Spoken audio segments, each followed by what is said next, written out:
వృత్యానుప్రాస అలంకారము శబ్దాలంకారాల్లో మొదటిది.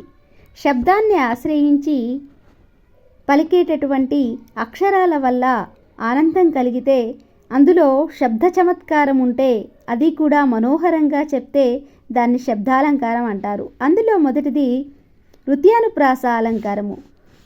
ఒకటి కానీ అంతకంటే ఎక్కువ కానీ హల్లులు అనేక సార్లు ఆవృతం కావడాన్ని వృత్యానుప్రాస అలంకారం అంటారు. ఆవృతము అంటే మళ్ళీ మళ్ళీ రావడం. అంటే ఒక అక్షరము, ఒక హల్లు అంటే కా నుంచి బండిరా వరకు ఉన్నటువంటి అక్షరాల్లో ఏదైనా ఒక హల్లు మళ్ళీ మళ్ళీ కనిపిస్తే దాన్ని వృత్యానుప్రాస అలంకారం అంటారు. ఉదాహరణ చూడండి. చిటపట చినుకులు పటపట కురిసేను. ఇక్కడ టా అనే అక్షరం చాలాసార్లు వచ్చింది.